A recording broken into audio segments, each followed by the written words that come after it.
Joining me today is the most fabulous Wendy Shand, who Oh, is a coach, advisor, mentor, and makes a massive difference to business. Hello, Wendy. hello, how are you? Nice to be here. Lovely to have you on the podcast.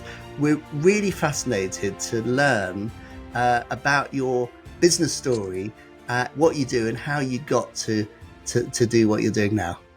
Oh my goodness, do you want the whole story with bruises and all? Absolutely. Well, I suppose I left university and was gunning for a big marketing career in London. That's where my trajectory was heading. That's where my experience was. That's where my interests were. What I didn't realise was that my career ambitions would be derailed by my soon-to-be husband, who was training to be a fast jet pilot in the RAF. Which is all very glamorous until you learn that all of that happens in the outer reaches of the country and nowhere near anywhere that you can have a big marketing career. So I did what I thought all good RAF wives do, and I did my teacher training. Thought I'd have the ultimate in portable jobs, and would do what my mother did, which is basically follow my husband around the world. Which was all very well until we got to North Wales, where even that career got knocked on the head, because unless you speak Welsh, you can't teach. So there was career number two. Ended before I was even 25, or 26, I think, by that stage.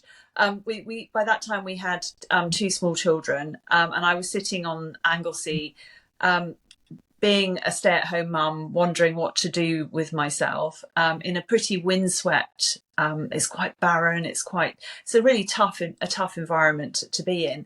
Much of the year, you watch the horizontal fog blow past the window. And we'd organised a much longed for holiday with our two little babies and my mum and dad in France.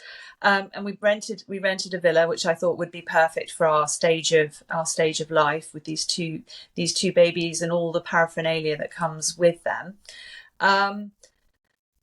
And when we got there, it actually just turned out to be a bit of a nightmare. And the thing that changed it all was that Barnaby, who's our eldest and is now 21, fell into an unenclosed swimming pool, and basically sank. We were moments of having a catastrophe on our hands. Thankfully, my father jumped into the pool, saw him and jumped into the pool and fished him out. But what that began to make me realise was that the travel industry wasn't in the faintest bit interested, perhaps, or knowledgeable about this group of people who are going through a very specific phase of their lives. They have a very specific set of pains. They have a very specific set of needs, and it makes a big difference if you don't answer those pains. So I a villa company targeting families with small children and babies. So really making sure they had the kit, all the villas had the kit, the equipment, that they were safe. They had fundamentally had pool safety around all bits of water. And that started off as a tiny little kind of 9 villa website back in 2006. So we're going back a long way to really still early days of the internet. Sitting in our married quarter in Portsmouth by this stage, two small children under my feet, and answering the phone to customers in the middle of Waitrose. And so that's how it all started. And it really built up into something quite incredible, didn't it? Yeah, it did. It really did. It hit a nerve with our target market, who absolutely understood what it was we were doing. I from my marketing days, I understood how to position a product, position an offering, communicate it so that it maximised resonance. And we went from our 9 little properties in the Dordogne area of France to Italy, Spain, Portugal, the Balearics, Canary Islands. Really, because on both sides of the market, for customers, it's very clear. If you've got small children, you've got very specific needs. But on the supply side, I didn't realise until we were a little way in that you can very easily rent out July and August if you have a villa in Spain. But actually, those other weeks outside of school holidays are much more difficult to rent out. And so your property sits empty. It costs you a lot of money to maintain. But families with preschool children will happily travel in April or May, or weeks outside of term times. And so actually it was some magic came together when you matched the right product with the right suppliers and did something clever in the middle. Ultimately, in 2016, I designed a much more scalable prospect. I started to design a resort concept, and so latterly we got investment into the business in 2016, and started creating a resort concept, which added much more on top of the sort of the hygiene factors of safety and kit and equipment. We then were looking at experiential holidays and how do you build community and all that sort of thing. And that was a huge success. We had 7 resorts. We were growing at 65% a year. I had a growing team of 35. And then, of course, COVID came along and no one could have prepared us for that. Wow. And at its peak, I mean, how was the business doing in terms of turnover? I think it was millions, wasn't it? Yes, that's a great question. So we grew massively. I mean, there's no, when we changed the model to a resort model, it was a much easier, more scalable proposition, but it also had much greater resonance with our customers.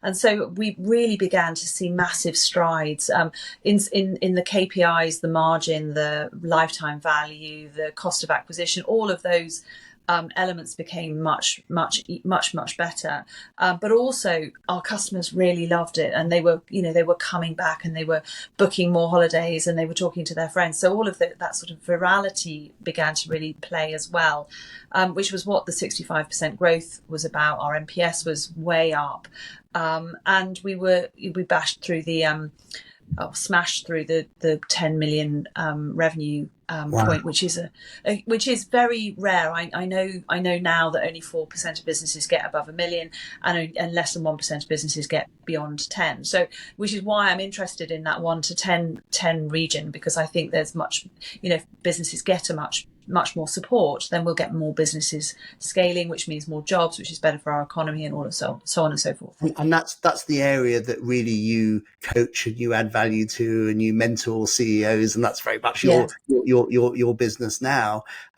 What I'm really interested in to hear about, because we're in the sort of sector of mediation and challenging conversations and negotiation. I mean, you must have had a lot of those. Oh my goodness, Adam.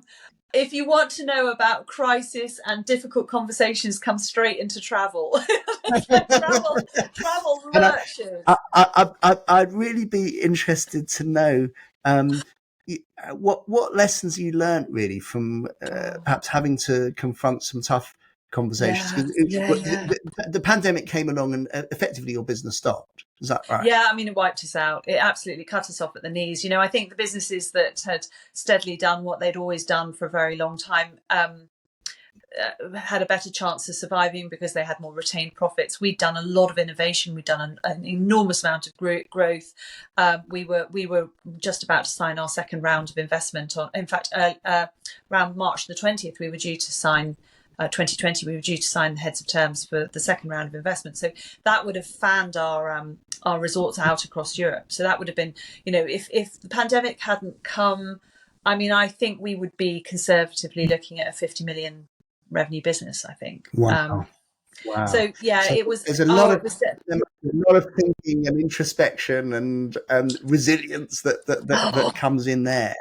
Yeah. And I mean, how did you approach really having those difficult conversations with staff, with investors, with people? What was your strategy? I mean, I suppose. I mean, the conversations that used to happen in day-to-day life.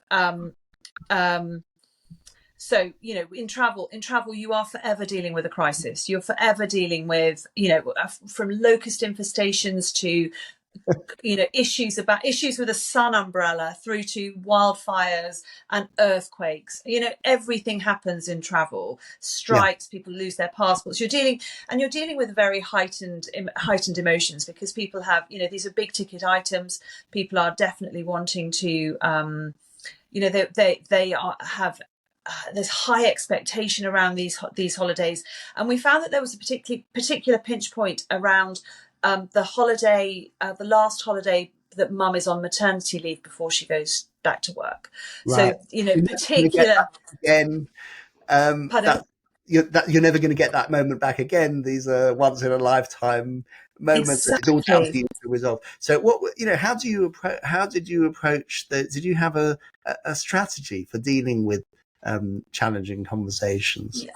I mean, I learned that I am much more fiery than I worked with my husband, who's a very grounded, balanced, rational person. I am the complete opposite of that.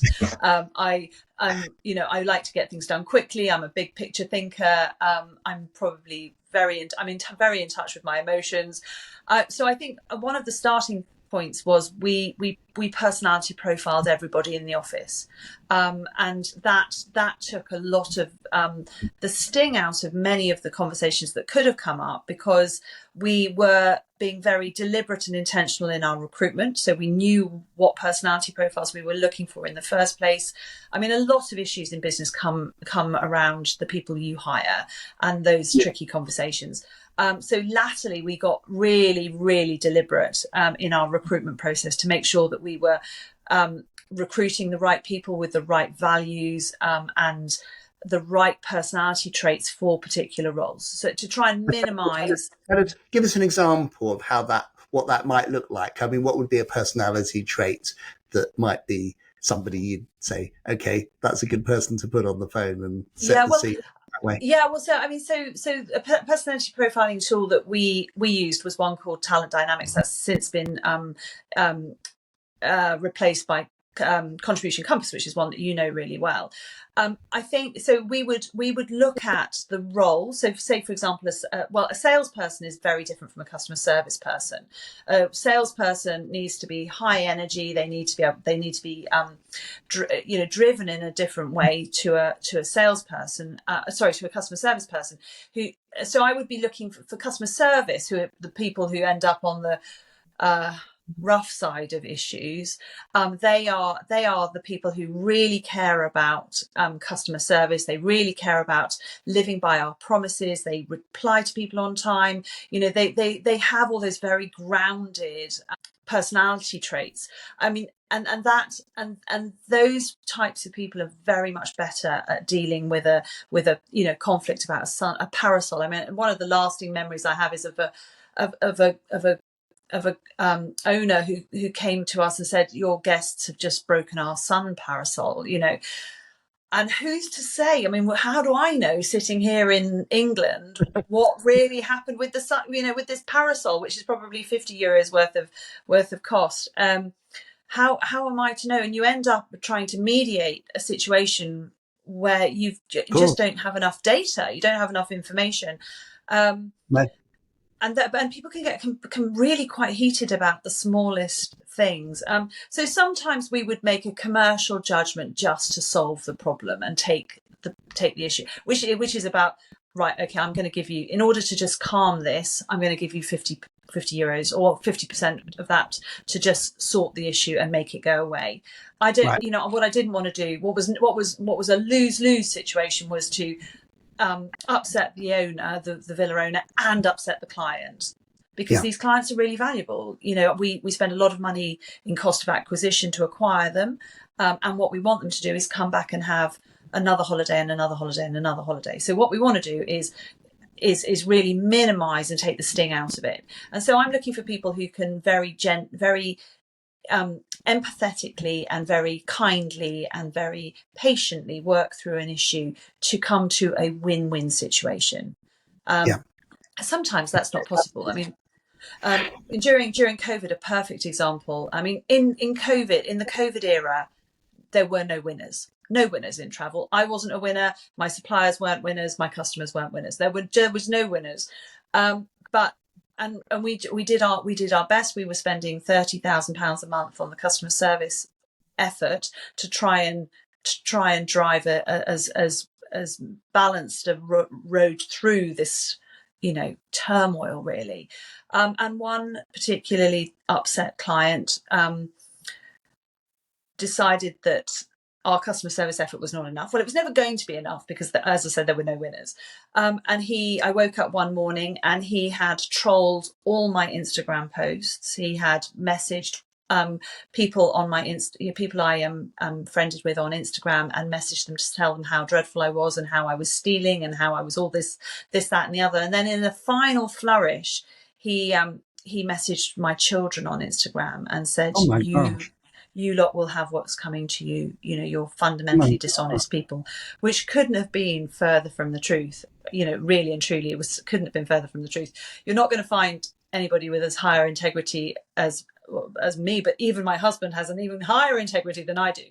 And as I said, there were no winners. I mean, in the end, we just had to go to the police and say, please, this is now harassment. This is harassing a minor. This is now in the hands of our solicitors. And so we couldn't always rectify the situation. No, but what I'm getting from actually is that some of the conflict resolution actually is about facts. Sometimes it's actually about feelings and emotions. 100%. And people, fundamentally, people want to be heard, don't they? And they want to be validated. And if they're not getting that, and they're not getting what they want, it escalates and it just goes further and further and further and further. And it's fascinating that relatively trivial things can actually escalate so quickly if you don't have the mechanism in place to hear people. I mean, it's really quite amazing. Sorry. Back to the point about the the end of maternity leave last holiday. Yes. What we were about to do, and obviously didn't have time to because COVID wiped us out. What I was beginning to do in that situation was to do a lot more education around that risk. So I was poised to do little videos and make it part of the sales process to understand if that was likely to be the case, so that we could educate and make sure that people knew how much raised emotion there was around that holiday. And I can't, my holidays were the very best holidays on the market for that segment of people, but I can't make your baby sleep, and I can't fix your marriage problems. I can't fix the weather.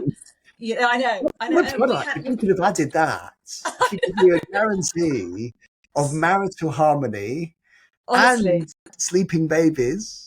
Fantastic. I know, honestly, if I could wave my magic wand, I'm good, but I'm not a magician.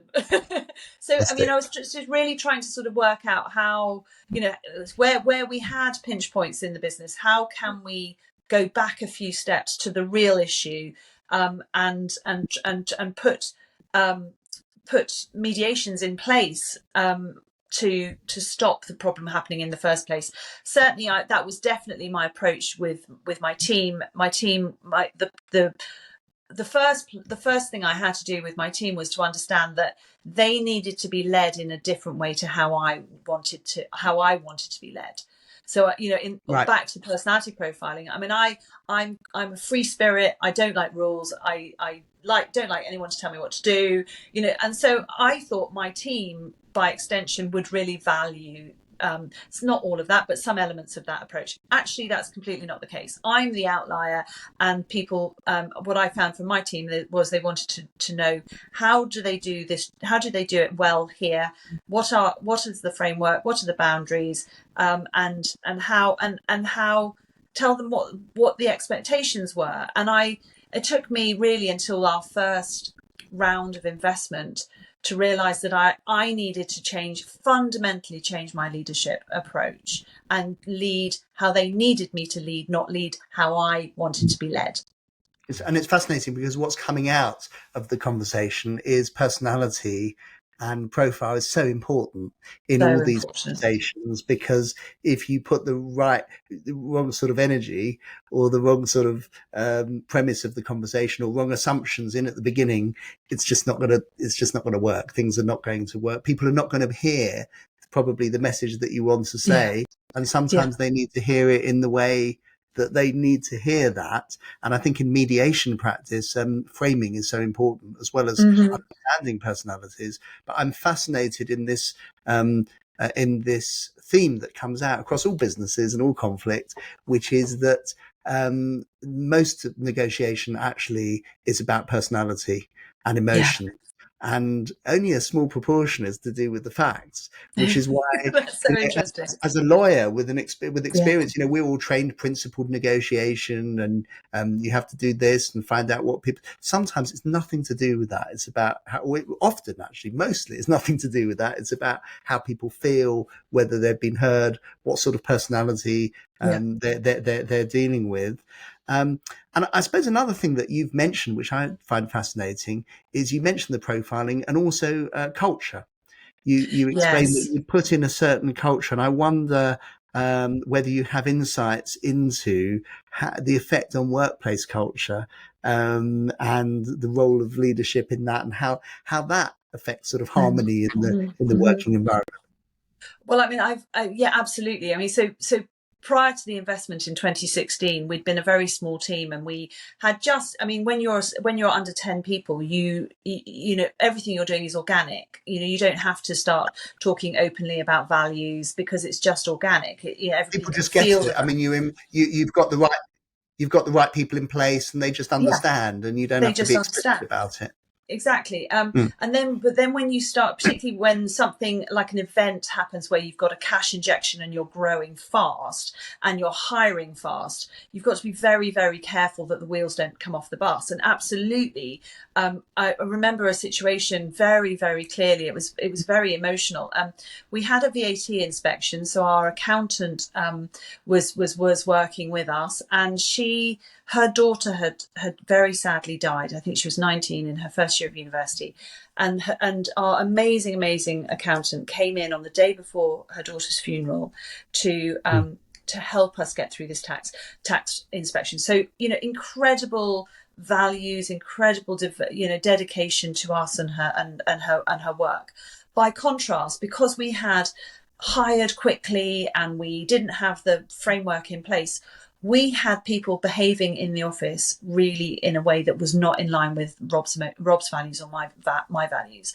And there was a particular instance where 3 of the team were not behaving in the way that we wanted them to. And Rob came in to the office, and he's very mild-mannered, really mild-mannered normally, but we had this heightened emotional situation going on with our accountant, and he said, "Who are all these people and why are they behaving so badly?" There were a few expletives in there as well, and I saw the pause there. yeah, no, I cleaned it up. Thank you. Very unlike Rob to say anything quite as dramatic as that. Anyway, the long and short of it was we got rid of 3 people on one day. We just like, well, no, this is completely not. We drew a line under that era, and then what Rob and I spent a significant amount of time on was, okay, how do we grow this business so we bring our people, the right people, the best people, on the journey with us? And that meant going right back to a very clear vision, incredibly clear vision, very clear values, and then a very clear structure of what is it to work here? What does it take to work here? How do we do it here? How do we win here? And I had to stand up. I had to start getting into the habit of, weekly team meetings, which sounds so bleedingly obvious, but actually we didn't do that up until that point. So weekly team meetings where we had a very set structure. I was talking very clearly about our vision and our values, and you have to come at it in lots of different ways, using a piece of testimonial or customer feedback, and then pulling out the value that piece of feedback illustrates. Talking about something brilliant that the team has done and how that aligns with our values and our vision. You have to just come at it in so many different ways, but you Did you can't let reward Did you reward based on values as well? Do you reward people for we living? use so that's a great question. Yes, in terms of praise and recognition and significance. Yeah. So coming back to your human needs. One of your human needs are certainty, are significance. So I was I built the culture around what the team needed in terms of satisfying their human needs. So once you've got away from the conversation, once you're paying people a good salary and this is a nice place to work, you've then got to address some other needs. And what I recognized very early on was that people need to come to work for something that's bigger than money. You know, once you've solved that, they want to come for something bigger than money. And so I recognized and felt very deeply that what we were doing in our business, we were making families stronger. Every single holiday, I felt fundamentally was the only time in the year where people get the chance to slow down, to recharge, to reconnect, and have this very, very precious time with their children and their spouses or their partners. And so for me, that was highly, highly impactful. So I said to the team, this is a business of impact. We are doing this very, very important thing. And I think that began to really, I see that as a key turning point in the driving the momentum. And then I made sure I hired people who cared about doing that as well. And then I began to extend that thinking around business of impact, which I would love to see more businesses doing. I think it's, you know, to solve big problems is a really worthwhile and meaningful thing to do, so for people to do. Sure. I then aligned the business with a charity called B1G1, which is essentially all about micro impact. So if you think about running it, if you ran a coffee shop, you could, and every time somebody bought a coffee, 1p of that coffee went to give a family in Africa clean water, because that's all it takes when you break it down into a micro impact. Love that. Yeah, it's incredible. So there's B1G1 has a whole website of different impacts, and they cost from as little as one cent right through to, you know, many tens of pounds. And so I basically aligned the whole business with B1G1. I said, look, there are two opportunities more than two, but at the moment there are two opportunities where we can put in a micro impact in our customer facing activity. So every time somebody signs up for the newsletter, there is a micro impact, and every time somebody buys a holiday, there is another micro impact. So actually, every time somebody bought a holiday, I think we paid for one family to have clean water. And then I said to my head of CRM, I said, Andy, I want you to choose the impact that happens when somebody signs up for the newsletter. And I knew he would do this because I have an insight into human psychology. But he himself had a problem with his sight, so he chose a micro impact, which was about giving children around the world the very special vitamins to protect their sight. And so every time somebody signed up for the newsletter, another child got helped. It's amazing. And then it was so super powerful. And then within the team, every time the team had a birthday or a work anniversary, we made a contribution, and they chose their own impact. So it was not about just giving a cheap bottle of sparkly wine. They chose something that was really meaningful to them, and we made a contribution on their behalf. And that really augmented this sense of us doing something that was hugely valuable in the world. And I think back to the point about mediation, when you're doing this higher purpose work, those issues become very much smaller. Yes. No, I agree. It's fascinating, isn't it? Because I think that's right. All the surveys that have been done say that people really actually ultimately want to be doing something meaningful that aligns with their own values and add value to the universe, which is a wonderfully positive thought if you think about human nature, that people want their own needs, but one of their own needs is actually to feel that they're doing something worthwhile. And it's interesting, you mentioned the word human a few times during what you said, and we're in the arena, aren't we, of so much being talked about in terms of AI and development, and computers can churn out this. And my own experience is that I actually think that we're in the sector of dealing with human interactions. And it seems to me that in the midst of all of this flurry of technology and artificial intelligence, people are really craving authenticity, whether it's coming back to work and having those human interactions, or learning to have those soft skills with each other that people perhaps have forgotten when they've been away on the pandemic and not been in an office with people. And I wonder really, as well as artificial intelligence, what the role of emotional intelligence is in conflict management, because from my observation, I think a lot of those people skills are lacking. People need to, we need to be bolstering that sort of emotional intelligence and human interaction. And I wonder Yeah. whether you had any thoughts or observations on Oh that in terms yes. of your workplace. Wind her up and set her off. Yes, so I 100%. I mean, I think we have to learn to human better, don't we? We have to learn to human better. One of the clients I'm working with at the moment, I'm helping them to raise money, is a fascinating business, and they are all about helping. Basically, for 25 years, they've been using actors to role play tricky conversations.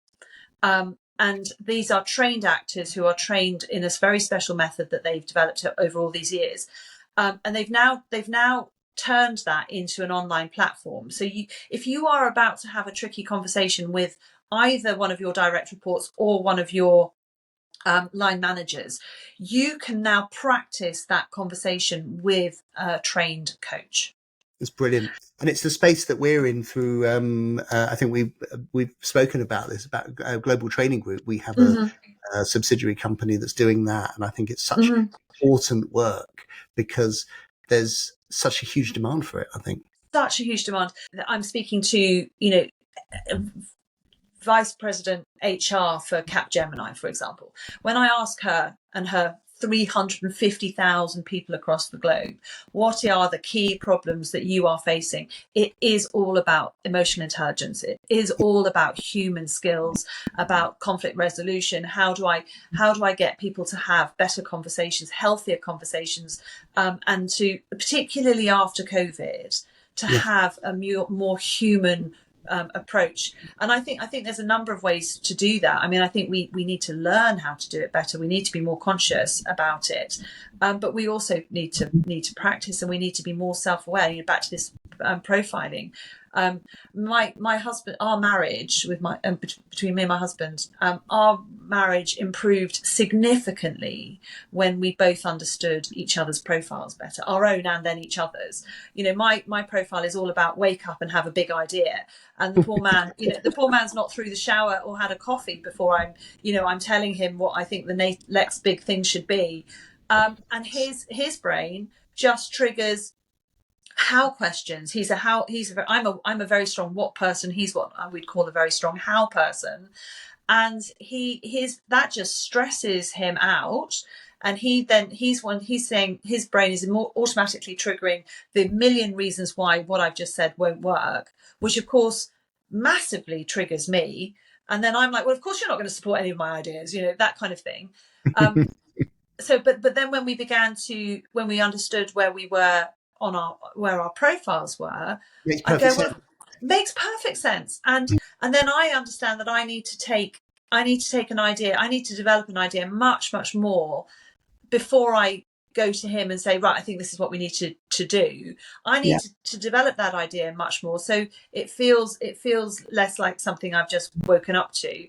And he's able to sit down and process it. Equally, he's able to understand that, this is the way I am, and that's where my brilliance is, and his brilliance is there. And I think in the long and short of it is we've become massively more respectful of each other's brilliance rather than seeing it as a total irritation. Fantastic. Well, Wendy, that's absolutely fantastic to hear. The $6 million question, of course, is did your husband Rob did he get the job after the profiling? What, the job as my husband or the yes, job? correct. Both. Yeah, I mean